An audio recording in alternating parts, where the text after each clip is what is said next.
I knew something was off the moment Torin called me Mama twice in one sentence. He only did that when he wanted something.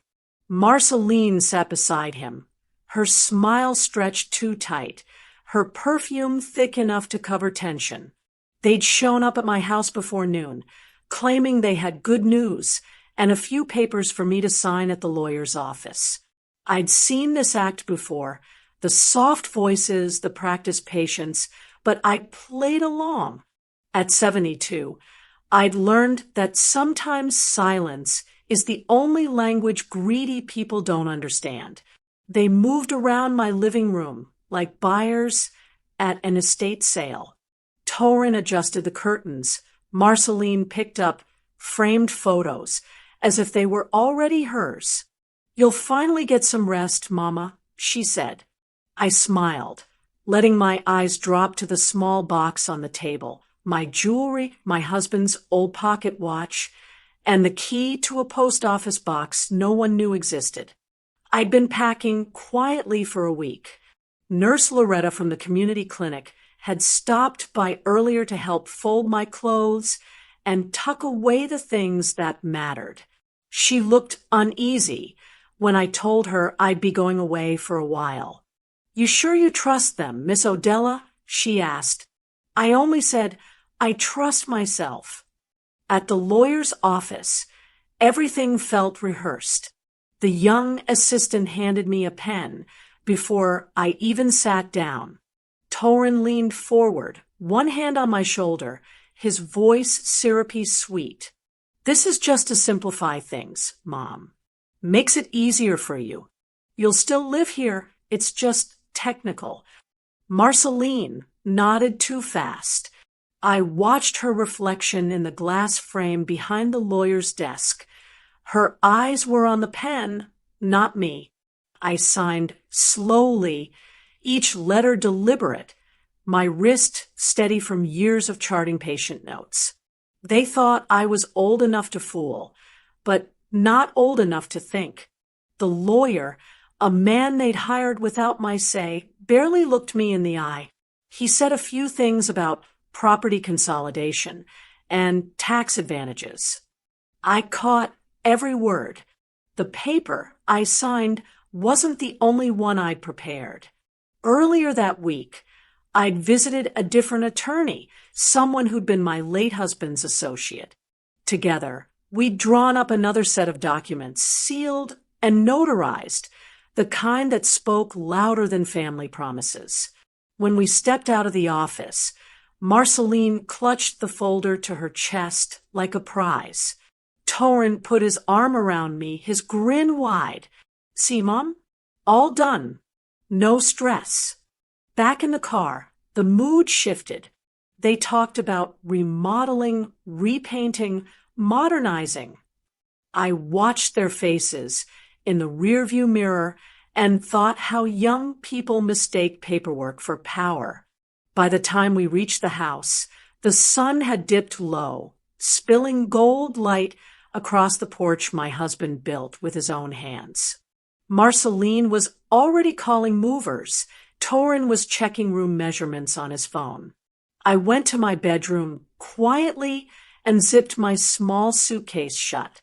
Nurse Loretta had packed it neatly, 3 dresses, 2 cardigans, my Bible, and the watch.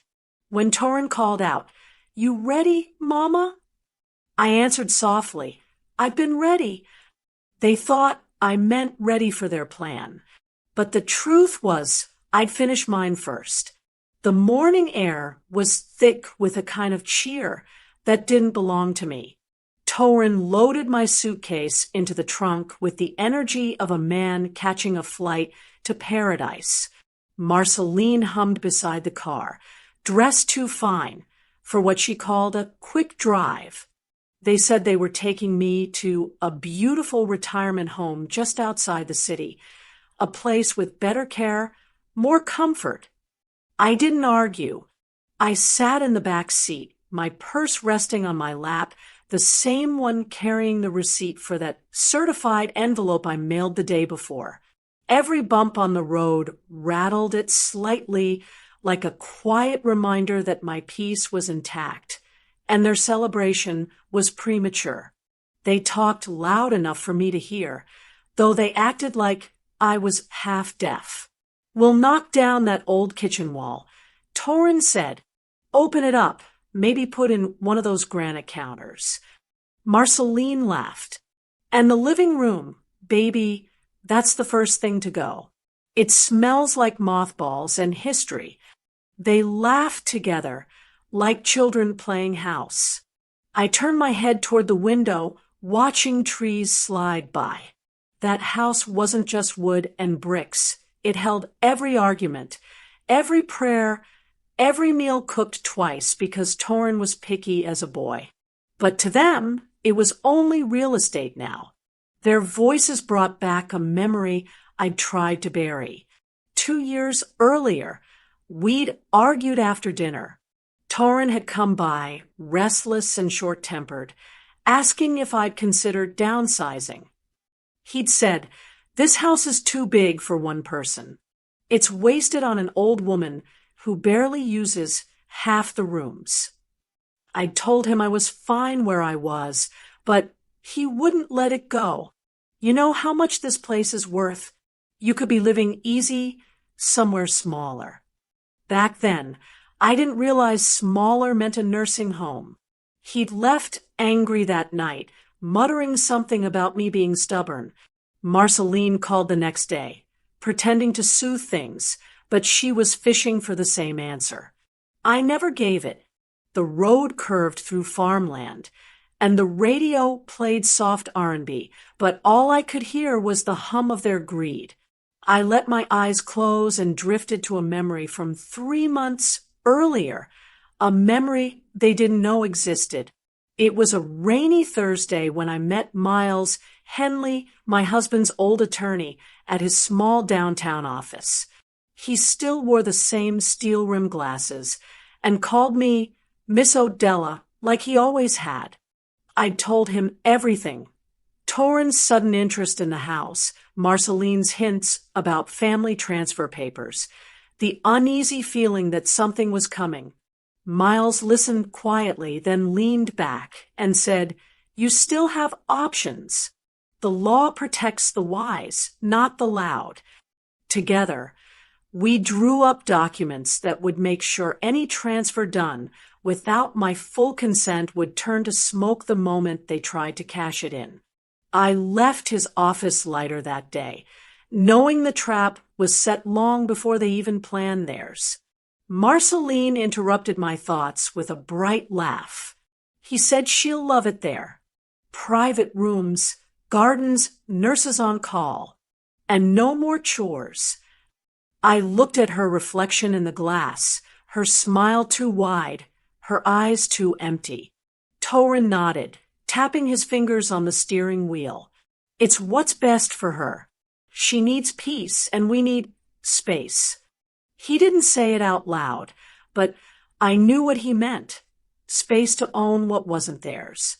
The car slowed as they turned off the highway onto a narrow road lined with pines. A faded sign read Sunny Meadows Residential Center. The name tried too hard. My chest stayed steady. I'd seen this place once before, not because I planned to live there, but because I'd visited an old friend here years ago, and I remembered something useful about their intake procedures. They always recorded drop-offs. Always. Torrin parked, stretching his arms like a man finishing a task. "Here we are, Mama," he said, forcing a smile. Marceline opened my door, pretending care. I let them take my arm, let them walk me toward the glass doors, as if I were fragile. Inside, the air smelled of lemon polish and bleach. The woman at the front desk smiled kindly. "Welcome, Mrs. Price. We've been expecting you." I turned to my son, still smiling. "I'm sure you have," I said. He didn't understand the double meaning. Not yet. They wheeled me through the hallway with smiles that didn't reach their eyes. Torin carried my suitcase like it was a delivery he couldn't wait to drop off. Marceline trailed behind, pretending warmth, greeting staff she had no intention of remembering. The place smelled of lavender air freshener and old furniture polish. I noticed the way the floor shined. Spotless, too spotless, the kind of clean meant to distract from sadness. The nurse at the desk, a sturdy woman with neat braids and a sharp gaze, looked up as we approached. Her badge read Nurse Ellery. "You must be Mrs. Price," she said softly. "We've got your room ready, 214. End of the hall." Torin handed her a small stack of papers, signing wherever she pointed, not once reading. "We'll come by next week," he said. "She just needs a little rest." Marceline smiled too tightly. "It's for her own good." I stayed silent. Silence, I've learned, unsettles people more than words. Nurse Ellery led us down the corridor. The walls were lined with framed paintings of gardens and birds. Scenes of freedom hung in a place built for stillness. She unlocked room 214 and pushed the door open. It was small but tidy. A single bed near the window, a dresser, a chair, a muted television mounted to the wall. The late afternoon sun filtered through sheer curtains, painting soft gold lines across the floor. Torin placed my suitcase by the closet.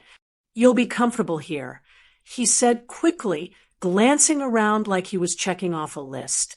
Marceline handed me a cardigan I didn't need. "We'll make sure to bring your favorite blanket later," she said. Later. Always later. When they thought I wasn't looking, Torin squeezed her hand. A silent agreement, a shared relief. They were already thinking of the house, not me. I adjusted my seat on the edge of the bed and smiled faintly. "Thank you both," I said, my tone calm, deliberate. "You've done enough." They mistook that for gratitude. 5 minutes later, they were gone, no hugs, no backward glance, just the faint sound of the automatic doors closing. The window reflected their car, pulling away. Torin driving fast. Marceline on her phone, already. Nurse Ellery came back in holding a clipboard. "You've got good posture," she said lightly. "Most folks slump right away their first day here." "I've been sitting straight my whole life," I replied. She studied me a moment longer than expected. "Did your family leave a forwarding number?" I smiled again. They didn't think to. Her expression shifted. She wrote something quickly in her notes, then murmured, "All right." When she left, I saw her pause at the hallway phone, whispering to someone at the front desk. Outside, the sun had dipped behind the trees. The room grew dim, quiet except for the low hum of the air vent. I unpacked slowly, placing my husband's watch on the dresser, my folded clothes in the drawers, and a single sealed envelope beneath the pillow, another copy of the letter I'd mailed. Across the hall, laughter echoed from another room. Nurses changed shifts. I sat by the window and looked out at the parking lot, half empty now. My chair faced west, where the last light of day touched the tops of the trees. Downstairs, the home director, a woman named Mrs. Hanley, stood by the front desk reading Ellery's note. "No emergency contact?" she asked. "None," Ellery said. They dropped her off and left in under 10 minutes. Mrs. Hanley sighed, already picking up the phone. "Get me the county social worker on duty," she said. "We'll need a welfare review logged." Back upstairs, I watched the first star appear through the window. There was no sadness in me, no fear. I'd spent months preparing for this moment, letting them believe they'd won, letting them drive away thinking the deed was theirs, and I was forgotten. The truth was simpler. I had never been safer. And for the first time in years, I felt free enough to smile. I wasn't there when the music started, but I could picture it clearly once the story reached me later. It was Marceline's idea. A small housewarming, she called it. She'd barely waited 48 hours after dropping me at Sunny Meadows before sending out invites. The same neighbors who used to wave at me from their porches came now carrying store-bought pies and half-hearted smiles. Torin greeted them at the door like a man who'd finally inherited a kingdom. They moved through my house like tourists, taking in every inch, the polished banister, the old family portraits still hanging on the wall, the smell of lemon oil from the furniture I'd waxed just before leaving. Marceline had changed the curtains, already white linen to replace my floral ones. She wanted light, she said. She didn't realize that too much light only exposes dust. From what I later learned, the talk started early. The neighbors whispered in corners, wondering how fast everything had changed hands. Didn't his mama just move out? One woman asked. Another shrugged. That was quick, wasn't it? Someone else mentioned how Marceline had been measuring the living room for weeks before I even left. By the time dessert was served, the gossip had shifted to speculation. You think she's really okay in that home? I heard they practically forced her. Can't believe she signed the house over that easy. Marceline pretended not to hear. She moved from guest to guest, laughing too loud, clutching her wine glass like a shield.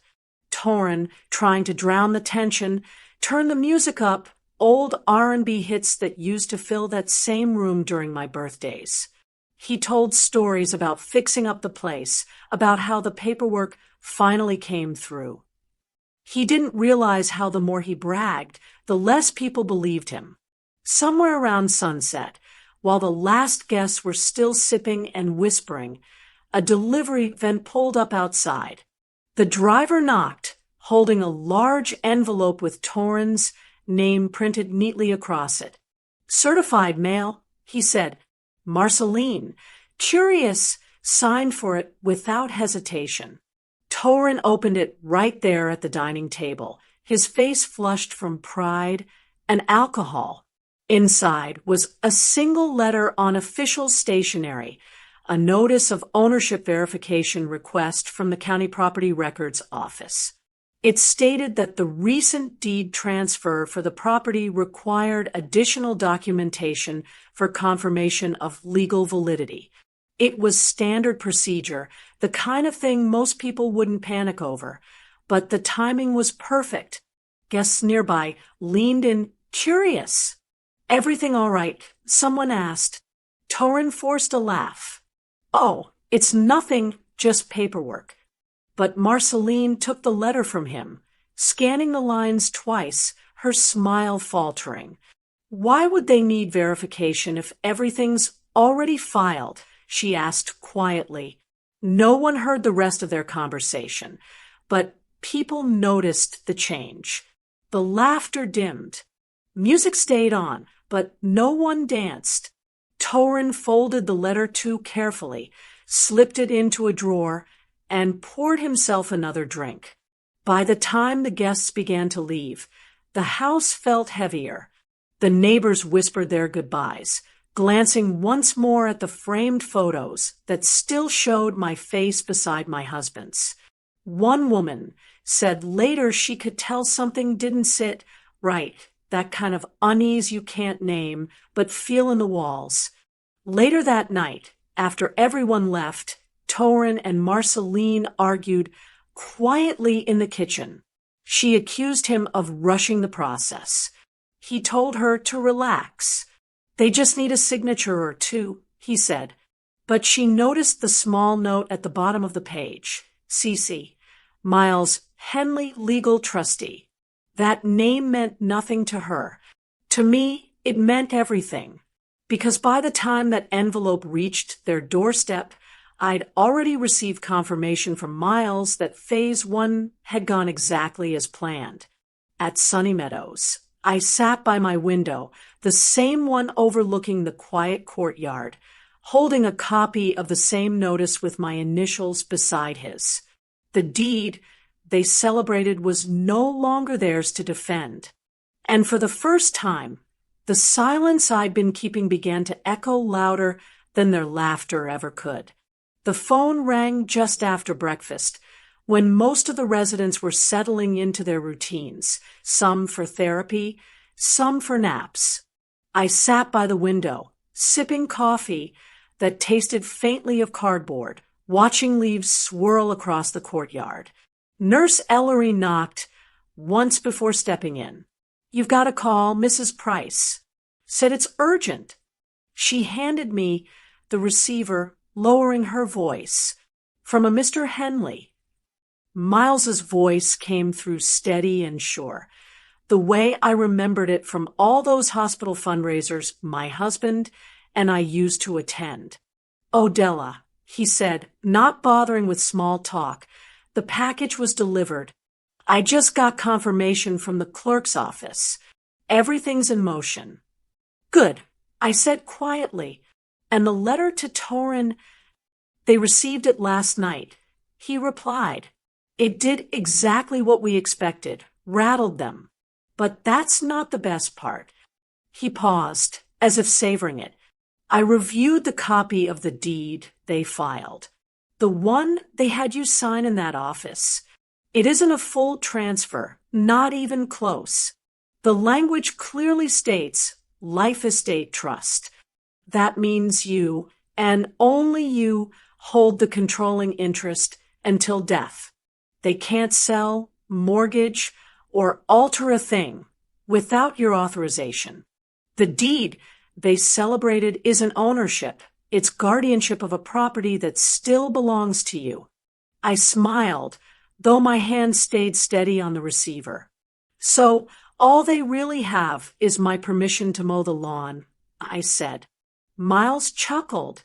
"Exactly that." The line clicked off after we exchanged a few more formalities. I sat back in the chair, the hum of the air vent filling the quiet. Life Estate Trust, a phrase that sounded simple but carried the weight of justice. I'd spent years working as a nurse. I'd seen how people mistook patience for weakness. But patience, when sharpened with planning, can cut deeper than rage ever could. Nurse Ellery came in again, checking my blood pressure. She was one of those women who noticed things without asking.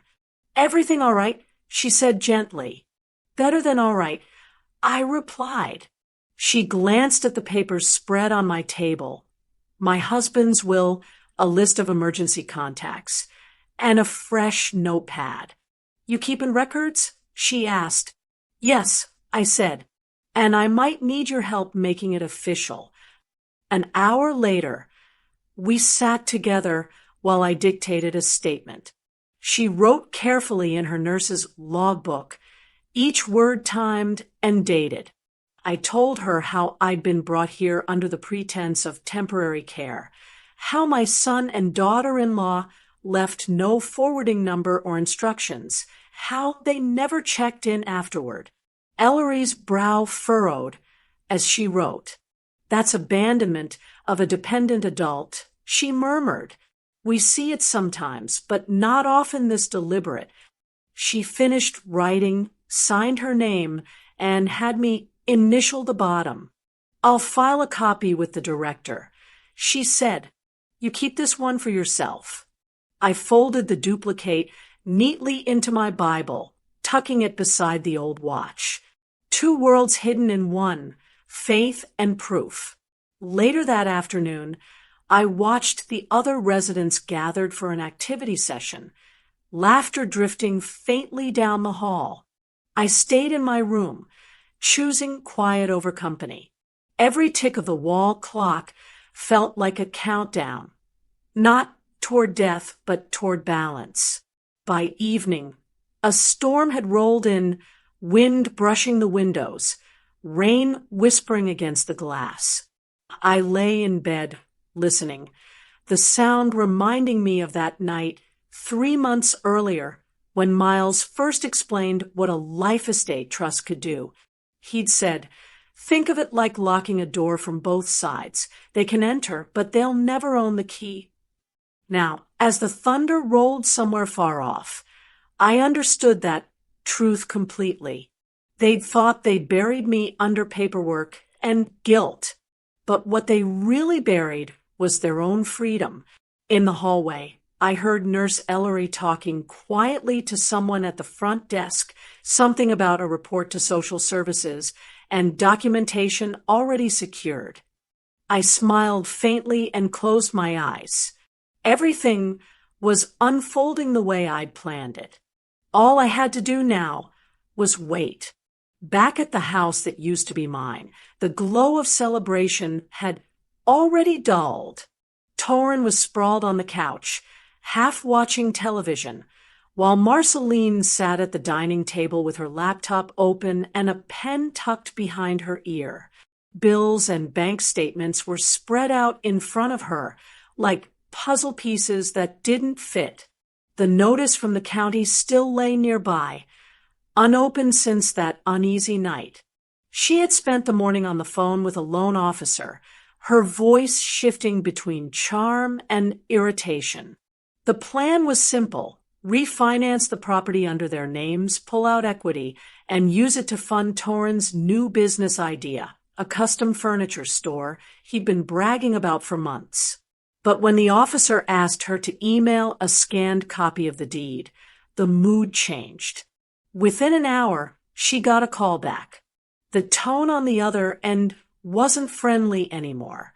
"Mrs. Price," the man said cautiously, "we can't process your application. There's a discrepancy in the property file." Marceline frowned. "What kind of discrepancy?" "The deed lists reversionary rights upon grantor's demise," he said. "That means the property returns to the original owner's estate when the grantor passes away. This isn't a full transfer of ownership. You don't technically own the house outright." She went quiet for a long moment before answering. "That must be a mistake. My mother-in-law signed everything over." "I'm sure she did," the man replied politely, "but legally, this deed restricts any refinancing or sale without her consent. You might want to speak to your attorney." When she hung up, her fingers trembled. Torrin looked up from the couch, sensing the shift. "What's wrong now?" "It's that deed," she snapped. "Something's off. They're saying your mother still has control, some clause about her rights after death." He laughed dryly. "That's impossible. The lawyer we used said it was clean." Marceline shoved the laptop toward him. "Then why can't we refinance it?" Torrin rubbed his temples. "Clerical error. These banks mess things up all the time."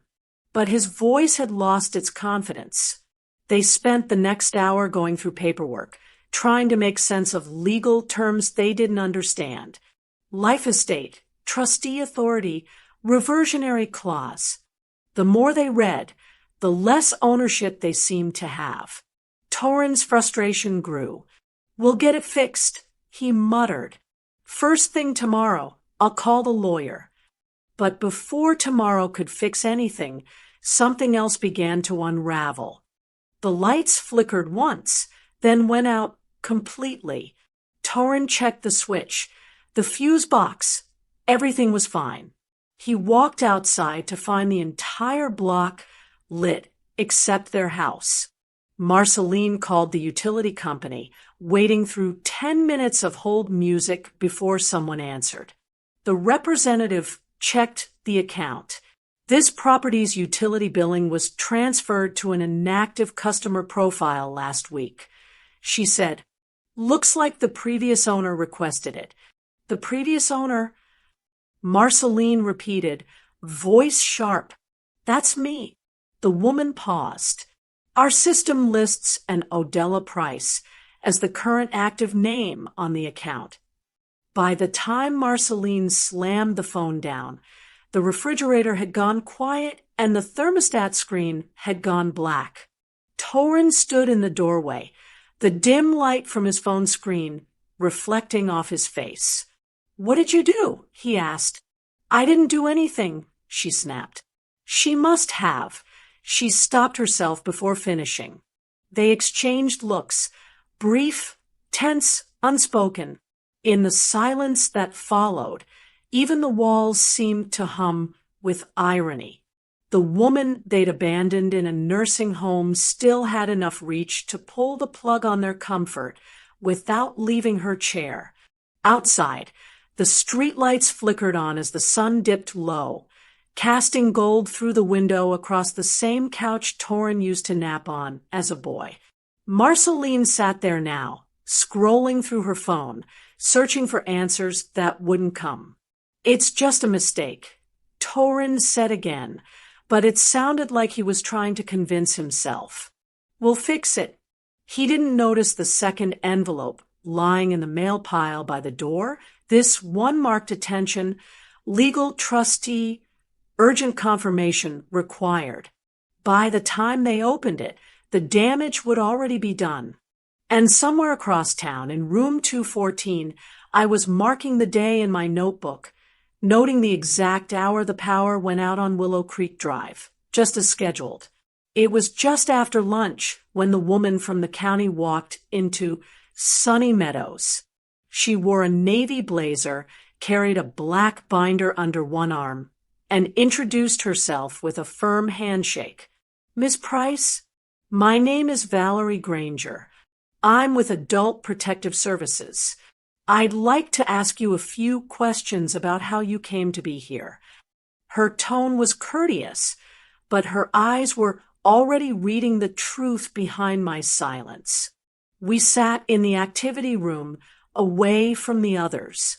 Nurse Ellery joined us, arms folded, protective.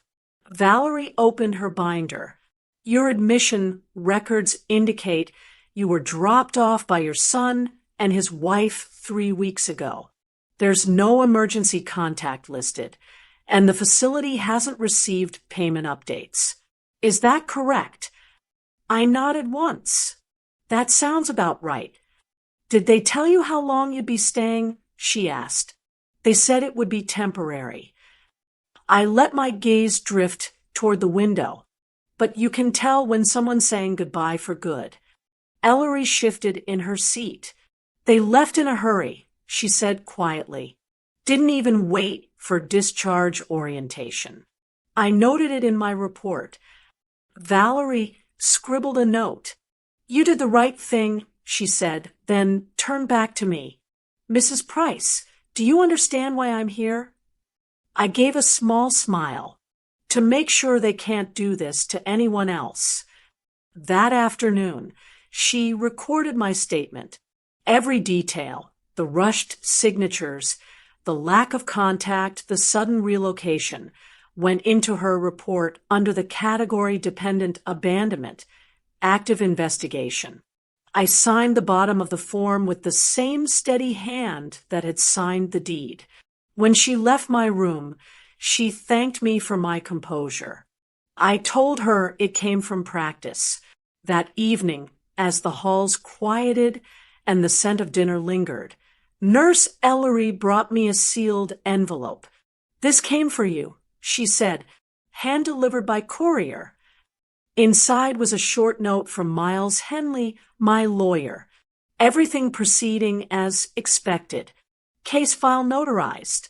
Statement of coercion documented and attached to county report. Prepare for possible follow-up visits. Underneath the note was a copy of the notarized affidavit I'd signed before all this began, a detailed account of how Torin and Marceline had manipulated me into estate adjustments under false pretenses. Miles had filed it 2 weeks before I even stepped into that lawyer's office with them. The affidavit had my signature, his seal, and the date Proof I'd never been confused, only cautious. I placed the papers inside, my Bible beside the other documents. Each page felt like a quiet brick in the wall I'd been building, steady, layered, unbreakable. The next morning, the home director, Mrs. Hanley, called me into her office. She looked almost apologetic. We had a visit from the sheriff's department. She said, "They needed to confirm your well-being."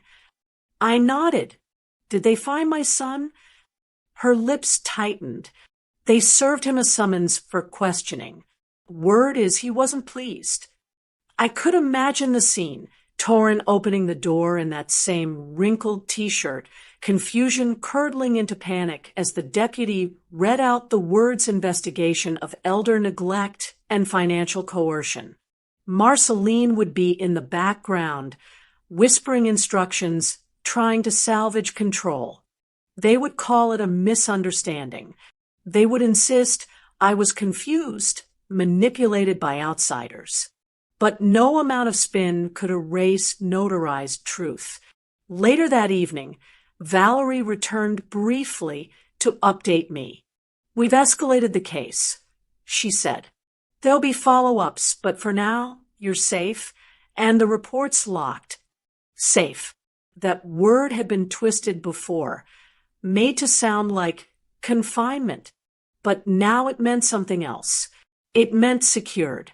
After she left, I walked slowly to the window. The courtyard lamps flickered on one by one, their light spilling across the grass like small promises. Somewhere miles away, Torrin was realizing that the story he told everyone about being the devoted son rescuing his frail mother had just collapsed into public record. And that was only the beginning of his panic. Because once the law starts asking questions, paper trails become mirrors. And mine was designed to reflect everything they tried to hide. Morning sunlight poured through the same windows they once bragged about replacing, but the warmth did nothing to calm the panic sitting between Torrin and Marceline. It started when her phone buzzed. 3 messages from the bank. Transaction declined. Insufficient funds. Account temporarily restricted. She frowned, assuming it was a glitch, but when she opened the app, her face drained of color. Every joint account, every credit line, every savings balance they shared was marked with the same red alert. Access frozen, pending verification. Torrin rubbed his eyes, muttering, "That can't be right. I just checked it last night." He reached for his phone, tried to log into his business account, and found the same notice. "They can't just freeze everything," he said, voice rising. Marceline scrolled faster, her hands shaking.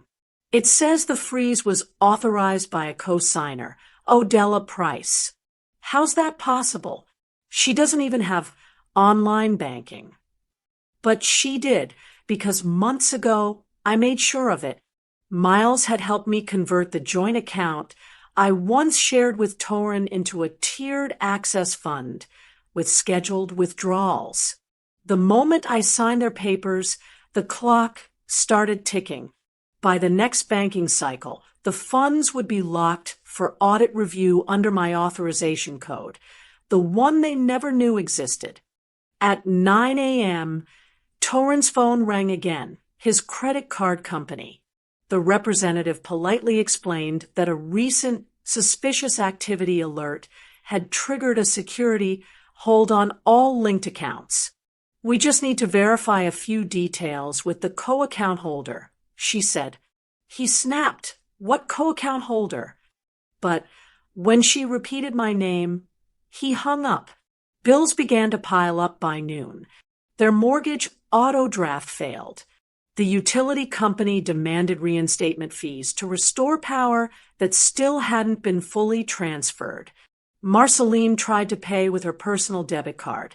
That, too, declined. "This is ridiculous," she shouted. "We have money." "Not anymore we don't," Torin muttered, pacing.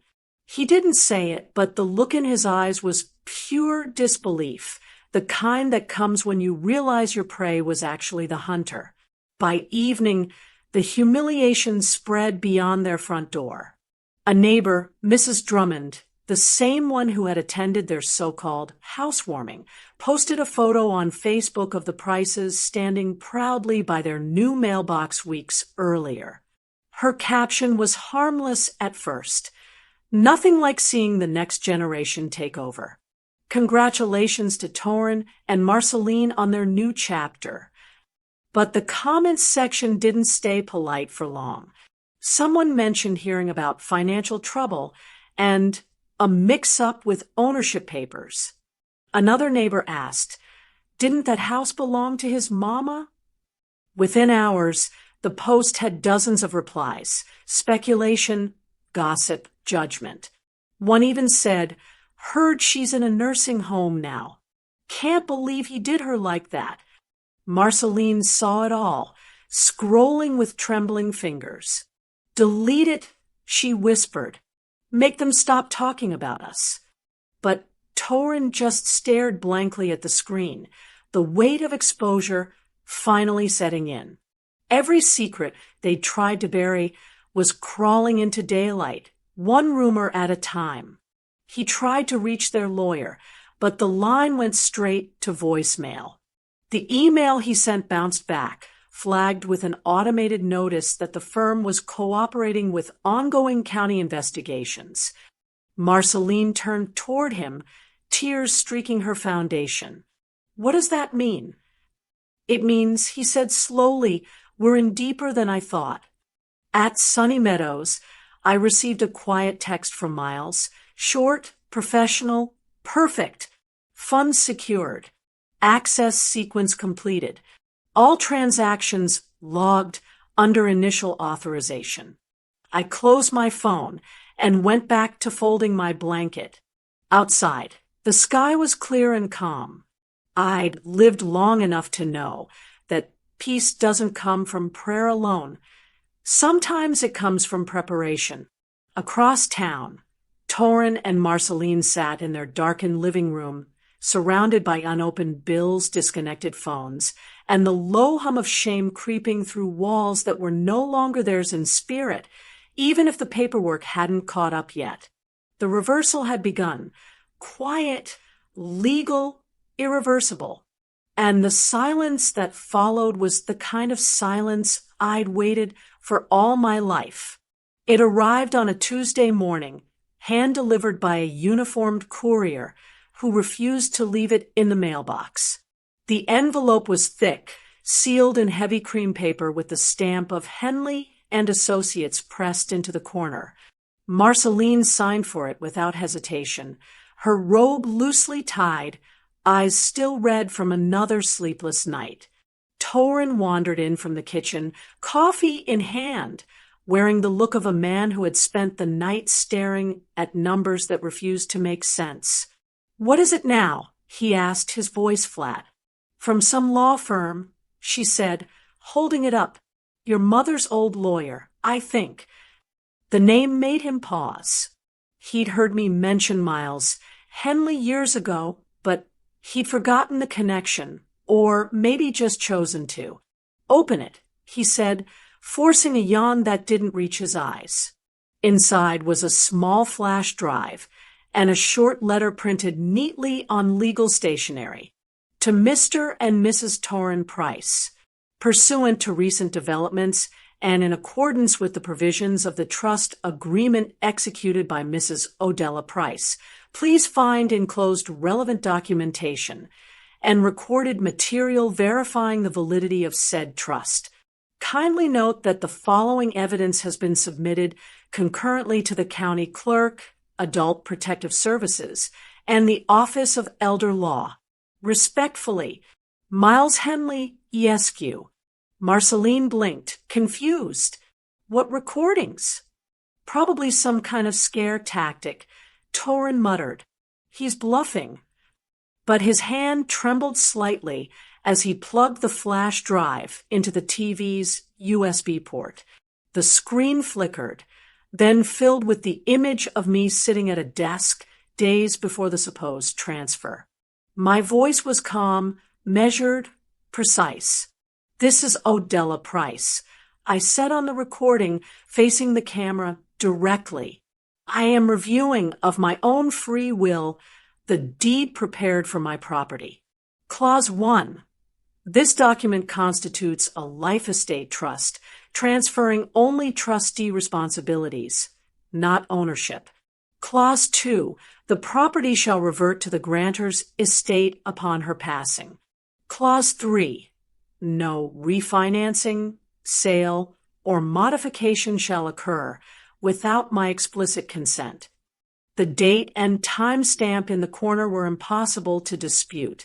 I continued reading each clause, steady and deliberate.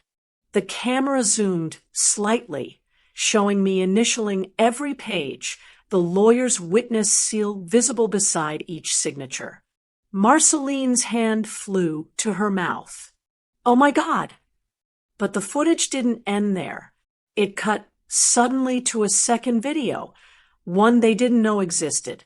The same lawyer's office, but this time the camera was angled from the corner bookshelf. The audio was clear. Torin's voice filled the room. "Come on, Mom. It's just paperwork. We're not taking anything from you." Then mine, faint but firm. "You said this was temporary." Marceline's sharper tone followed. "It is if you sign. Otherwise, you'll end up with the county taking the property when something happens. We're trying to help you." The footage continued, their soft manipulation, the way they exchanged glances, the impatience in their voices, as I hesitated. When I finally picked up the pen, the camera caught Torin whispering, "See, told you she'd do it." There was no need for commentary. The evidence spoke louder than any confession. Marceline backed away from the screen, shaking her head. "He recorded us. That's illegal." "It's legal when the signer consents," Torin said quietly, remembering the moment I'd insisted the notary witness stay. He rubbed the back of his neck, the weight of understanding setting in. She knew. That same afternoon, 2 separate envelopes arrived, one addressed to Torin personally, the other to the household. Both carried the county seal. The first was a notice of investigation for elder financial coercion and fraud. The second, a formal summons for preliminary review. The words possible criminal intent appeared twice in bold. The panic was immediate. Torin called everyone he could think of, banks, lawyers, even an old friend who worked at City Hall. No one could stop what had already been set in motion. Every call led back to the same conclusion. There was an active case number, a legal freeze on assets, and evidence already on file. At Sunny Meadows, I received a courtesy message from Miles. Evidence submission complete. Case review initiated. They have viewed the footage. I didn't need to ask how he knew. His system sent automatic delivery receipts the moment the files were opened. I turned off the lamp by my bed and looked toward the dark window. Somewhere miles away, my son and his wife were sitting in a house filled with silence, not the peaceful kind, but the kind that follows realization. They'd thought they outsmarted an old woman, but all they'd done was sign their names under mine, and I never sign anything I don't intend to own. I'd like to say this all began the day they drove me to the nursing home, but truthfully, it started years before, one small betrayal at a time. People think family collapses in a single argument, but it doesn't. It erodes in whispers, in unpaid favors, in the laughter that hides a sting. It was after my husband, Franklin, passed that I began noticing the shift. Torin had shown up at the funeral in a tailored suit and dark glasses, talking more about responsibility than grief. You don't have to handle all that alone, Mom, he said, patting my shoulder like I was his patient. Weeks later, he asked to borrow $10,000 to tide him over while he started a new venture. I gave it to him quietly. He never mentioned it again. That was the first cut. Then came the smaller ones, the jokes about me being old-fashioned, the condescending praise when I cooked for holidays. Marceline would smile and say things like, "Mama Price still using paper bills? We'll have to modernize you." I'd laugh with them, but I'd begun keeping notes. I kept records of every loan, every unreturned favor, every promise broken. Some people keep journals for memories. I kept mine for truth. The most important record, though, wasn't mine. It was Franklin's. He drafted his will 2 years before his death, and Miles Henley, his lifelong friend, had been the executor. I remember sitting beside Franklin at the dining table when he added one particular clause. "Oh, Della," he'd said, "this house doesn't go to anyone until you're gone. Not Torin, not the bank, not the government. You die here, or it stays empty until you do." He smiled faintly, keeps everyone honest. That clause turned out to be the spine of my entire defense. The house, no matter what Torin tried to do, couldn't legally be sold, mortgaged, or transferred until my death. Franklin had seen the greed in people long before I did. He'd just never imagined it would grow inside his own son. When the county investigation opened, Miles submitted a certified copy of Franklin's will. The document was clear, airtight, signed, and witnessed long before Torin ever learned to spell inheritance. It outlined my full life interest in the home and explicitly voided any attempt to alter its deed while I lived. Every letter of that clause matched the wording in the trust one had created later. It wasn't coincidence. It was foresight. While the investigators reviewed paperwork, the community started whispering. Word traveled faster than I expected. Former neighbors called Sunny Meadows, asking to speak with me. I just wanted to say, one woman began, "We always knew something wasn't right. The way they rushed you out like that, it didn't sit right with anyone." Another told Valerie Granger, the social worker, about how Torin and Marceline had been discussing renovations before I'd even left town. The county collected their statements as supporting testimony. Even the pastor from my old church, a man Torin hadn't seen in years, submitted a written note. Mrs. Price spoke often of protecting her home for future generations. Her clarity of mind and integrity were beyond question. Each recollection, each witness, each memory stitched together a picture no lawyer could dispute. By the time the official hearings began, the case file was thicker than a Bible. In it were my receipts, Franklin's will, Miles's trust documents, Nurse Ellery's report, the recorded footage, and those simple but powerful community letters. Each one told a version of the same truth. This wasn't confusion. This was calculation for justice. That night, after Valerie stopped by with an update, I sat at my window again. The courtyard was quiet except for the rustle of oak leaves in the wind. I thought of Franklin, how he'd once said, "Don't ever fight fools with fire, Delaware. Let the paperwork burn them instead." And now, as I waited for the next step in the investigation, I realized the past wasn't haunting me. It was testifying for me. Every debt, every lie, every smirk they thought I'd forgotten. It was all speaking now, louder than any words I could ever say. Collapse never happens suddenly. It begins with cracks no one notices until the walls start falling. For Torin and Marceline, those cracks came fast.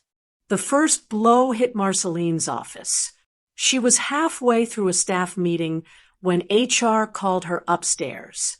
She walked in expecting a promotion discussion, only to find two supervisors waiting with tight smiles and a printed email on the table. The subject line read, "Notice of pending investigation, financial exploitation of an elderly dependent." The county had copied her employer as part of a background verification process. She tried to explain it away, said it was a misunderstanding that her mother-in-law was unwell. But the HR director didn't argue. They just handed her a temporary suspension notice pending further clarification. That afternoon, her work badge stopped working, her inbox locked. By evening, the news had reached her colleagues, and the whispers began. You hear about Marceline Price? Took her own mother-in-law's house. Torin wasn't spared either.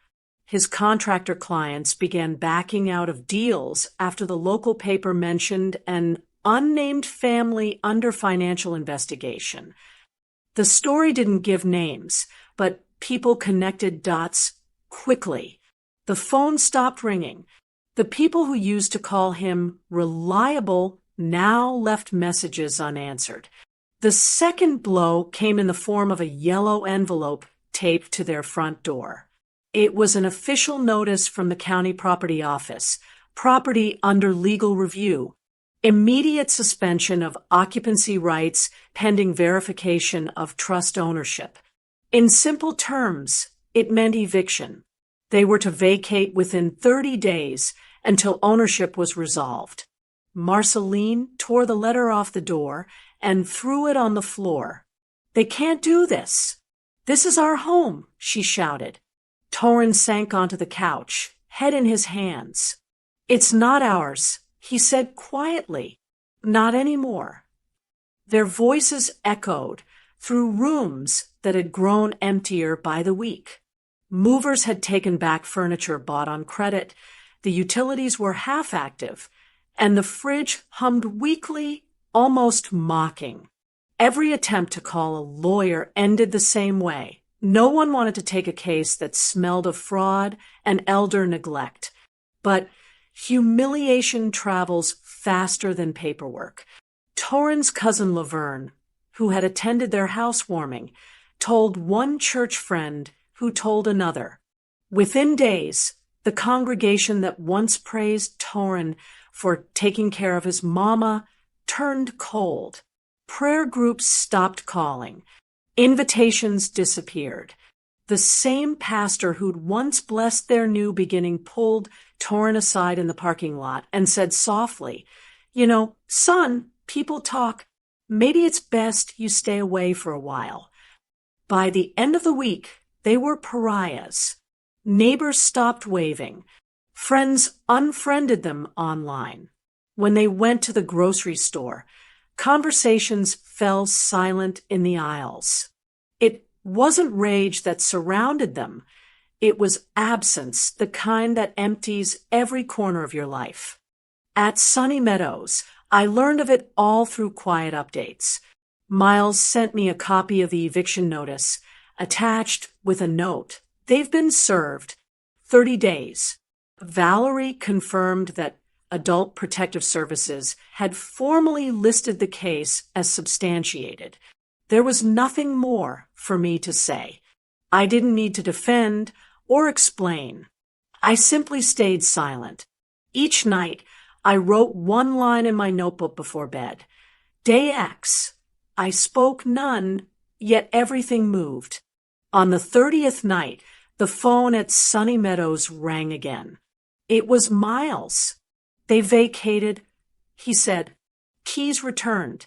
Locks changed. House secured." I thanked him and hung up.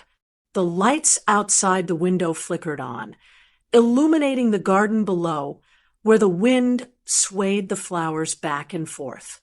I thought of how fast reputations crumble when built on borrowed virtue.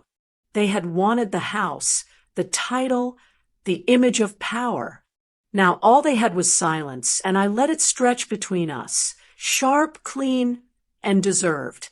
The courthouse smelled faintly of dust and paper, that familiar mix of age and authority. Nurse Ellery insisted on pushing my wheelchair, even though I could walk short distances. "Let them see you exactly how they left you," she whispered as we entered the hearing room. I didn't argue. Sometimes presence speaks louder when it looks frail. The room was small, quiet, and cold enough to make the air hum. Torin sat at the defense table beside Marceline, their lawyer flipping nervously through a folder. He didn't look like a man prepared for victory.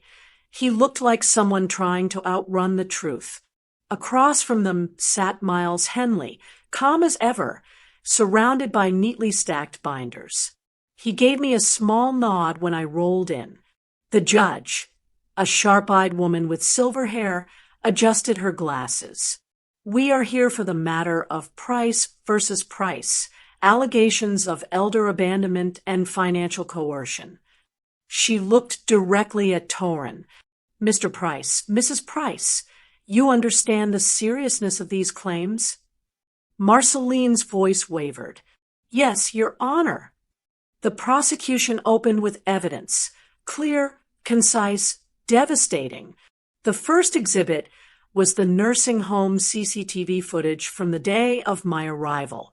The screen in the courtroom flickered to life, showing Torin and Marceline wheeling me into Sunny Meadows. The timestamp glowed in the corner.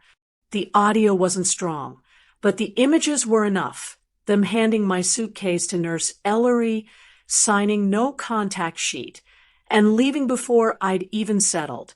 The clip ended with the front doors sliding shut and me sitting alone by the window, hands folded, staring straight ahead. The silence that followed was thick. Even the judge's pen paused above her notes.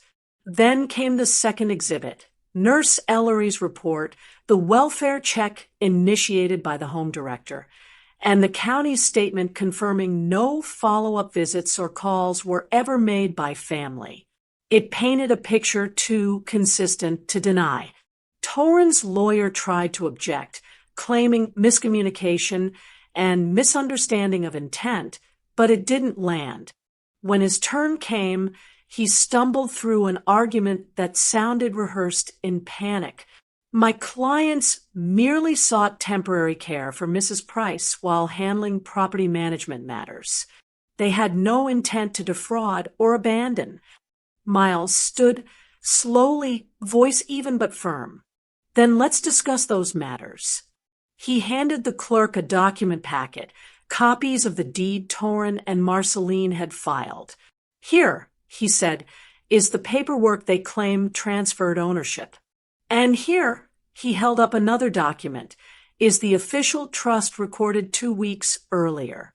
Note the identical file numbers, but the crucial difference in language."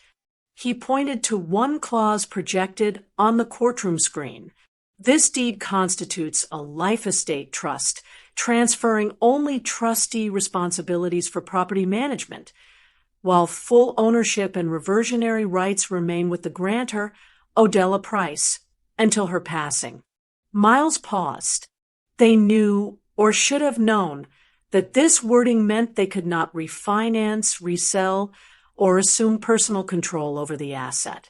Yet they proceeded to list the property as their own and attempted to secure a loan using it as collateral.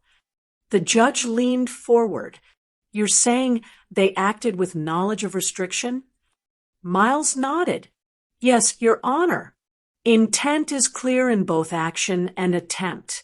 The moment they filed financial applications, the deception became quantifiable."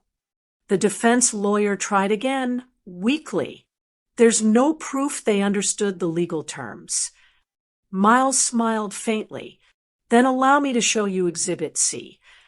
The screen changed again, the recorded footage from the hidden camera in their lawyer's office. My son's voice filled the room. Come on, Mom. It's just paperwork. We're not taking anything from you. Then Marceline's. It's for her own good. The moment ended with me signing and Torin whispering, Told you she'd do it. No one moved when it finished. The still frame froze on their faces. My son's smile, her satisfaction. The judge exhaled slowly, then turned to them both. This, she said softly, isn't care. This is exploitation. The ruling didn't take long. The trust was reaffirmed in full.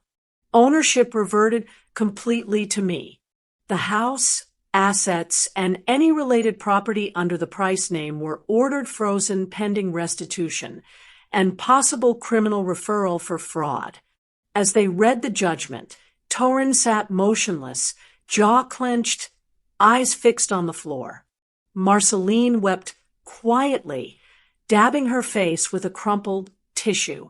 When the session ended, the bailiff opened the door, and people began filing out. I didn't look at them as I was wheeled past. Justice didn't need an audience, and I didn't need satisfaction.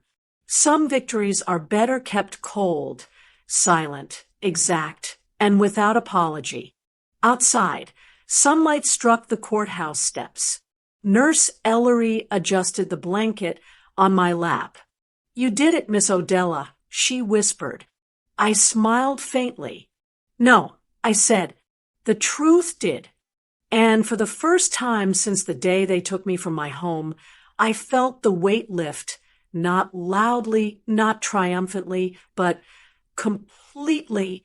The courthouse doors had barely closed when Torin and Marceline rushed to their car, faces pale and voices low. The judgment still rang in their ears, every word of it final, undeniable. They drove in silence, both clinging to the small thread of denial that maybe, somehow, this was reversible. Maybe the house was still theirs. Maybe the judge had been mistaken. By the time they turned onto Willow Creek Drive, hope met reality. A sheriff's cruiser sat parked across the driveway. 2 uniformed deputies were already at the front door, supervising a locksmith finishing the final turn of a drill. A bright orange notice hung on the window. Property secured under county order. Entry restricted. Torin jumped out of the car before it stopped rolling. This is my house, he shouted, storming up the steps. The sheriff's deputy, a tall man with the calm of someone used to anger, held up a clipboard. Not anymore, sir. The court order was executed this morning. Ownership has reverted to Mrs. Odella Price under life estate trust protection. You'll need to vacate immediately.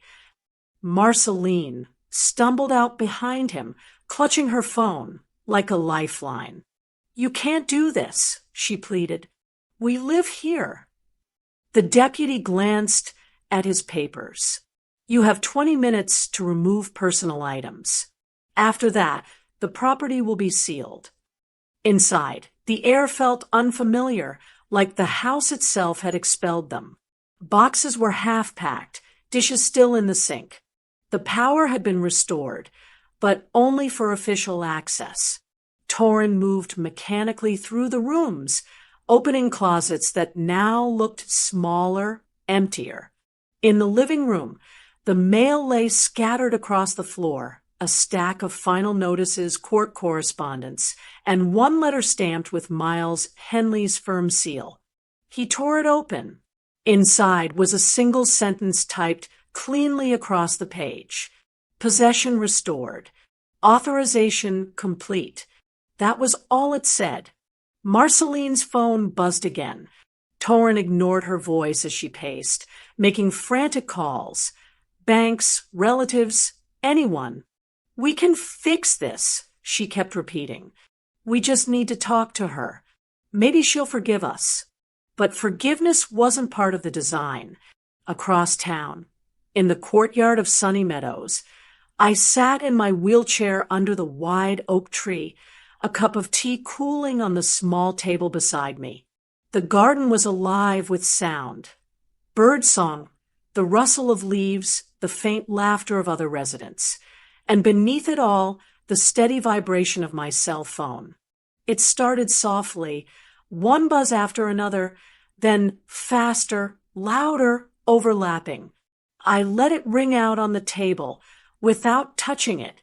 When the noise finally stopped, I looked at the screen. 55 missed calls. 55 attempts to rewrite what they had written in greed. 55 unanswered pleas for help from the same hands that once left me on a plastic chair and drove away. Nurse Ellery approached, holding a folded newspaper. "You've made headlines," she said with a grin. Local paper says the court cited it as one of the cleanest cases of trust protection they've seen. I smiled faintly. "It was never about the court," I said. "It was about timing." She sat beside me, curious. "You gonna call him back?" "No," I said, "I still on the phone." Some lessons are meant to echo. Back on Willow Creek Drive, Torrin stood in the empty doorway, defeated. The deputies waited patiently as he carried out 2 suitcases and a framed wedding photo. Marceline cried quietly, scrolling through her phone again and again, hoping for a different name to appear. But the screen stayed empty except for the same message. Call failed. When the locks clicked shut for the last time, the sound wasn't loud. It was soft, final. The kind of sound that ends a chapter you can't reopen. At the nursing home, I finally picked up my tea, now lukewarm. The breeze shifted, carrying the faint scent of roses from the garden beds. I turned off the phone, placed it face down, and watched the sun dip lower behind the trees. Some people think revenge is about anger. They're wrong. It's about order, making sure everything falls exactly where it belongs. And on that quiet afternoon, with 55 missed calls and not 1 ounce of regret, everything finally had. The first time I crossed back over the threshold, the house was silent, not empty, but clean of noise. The sheriff had returned the keys that morning. Miles stood beside me, holding the door open as Nurse Ellery pushed my wheelchair forward. The sunlight spilled into the foyer, touching the hardwood floors I'd once polished myself every Saturday morning. Nothing in me trembled. I wasn't home again to reclaim revenge. I was here to restore purpose. The smell of old cedar greeted me as we rolled through the living room. The air held the faint echo of the life that had been lived and nearly stolen here. Miles walked ahead, checking each room like a caretaker rather than a lawyer. "Everything's secure," he said. "Utilities restored, title confirmed. You own every brick again, Odella." I nodded, my eyes tracing the curve of the staircase, the same one Torrin used to slide down as a boy. "No," I said quietly. "It owns me. This house carried everything we were, and what we became." He smiled slightly. "You're not keeping it, are you?" "No." That afternoon, in the same dining room where they'd once signed the deed against me, I signed another, this time on my terms. The papers bore the title The Claiborne Home for Abandoned Elders, named not for me, but for every forgotten parent who'd been left in silence. The property would serve as a residence for seniors discarded by family, but still capable of dignity. Miles had drawn it up perfectly.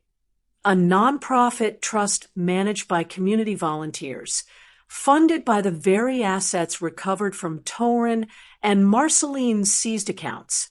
Every cent they'd tried to take now had a new purpose, keeping others from knowing the loneliness they'd given me.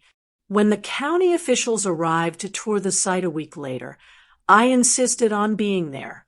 I moved slowly through the halls, each creak of the floorboard sounding less like memory and more like closure. We'll remodel the upstairs into suites, Miles explained to them, each one named after a donor or volunteer. I interrupted softly. No names, just rooms. Let the peace here belong to the quiet. In the front yard, the old oak tree still stood strong, roots deep beneath the soil. Its leaves rustled as if recognizing me. I asked Miles to install a bench there with a small plaque that simply read, "For those who waited for a call that never came." Weeks passed, and the transformation began. Painters covered the cracked walls, gardeners revived the lawn, and volunteers replaced broken fixtures.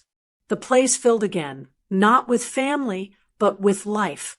Residents began moving in, women with careful eyes, men with slow smiles, people who understood what it meant to be left behind. The rooms that once echoed with betrayal now carried laughter, prayer, and gentle conversation. One afternoon, I sat by the same window where I'd once signed my name to what they thought was surrender. Now it framed something different, a group of volunteers planting flowers near the porch. I whispered to no one, "This is what ownership really means." Miles came by with final papers, the official certification of the Claiborne home. "You're a legend already," he said, half joking. The county board was impressed by how quickly this turned around. "I'm not a legend," I replied, looking toward the light pouring across the floorboards. "I'm a witness to what planning can do when pain stops being your destination." In the evenings, when the house quieted, I walked slowly, Kane tapping against the same tiles Torrin once scuffed with his shoes. I didn't think of him anymore with anger, just distance. Somewhere in that distance, I knew he was facing his own reflection, learning that guilt doesn't fade with apologies that never arrive. As the sun dipped low one final time that week, the house glowed golden from every window. My home, once stripped from me, now breathed again, not for me alone, but for everyone who'd been silenced by family and time. I locked the door that night, not in fear, but in fulfillment. Justice had already been done. Legacy was what remained. And within those reclaimed walls, peace had finally found its place. The air was still that morning, bright, calm, the kind of quiet that carries a sense of completion. I sat in the renovated dining room, sunlight pooling across the long oak table where everything in the story had once gone wrong. Before me lay a single sheet of paper, the founding document of the Claiborne Home for Abandoned Elders. The lawyer placed the familiar silver pen beside it, the same one Torrin had once handed me with forced sweetness, thinking it was the key to his fortune. I held it between my fingers for a long moment. My hands were older now, softer maybe, but they didn't shake.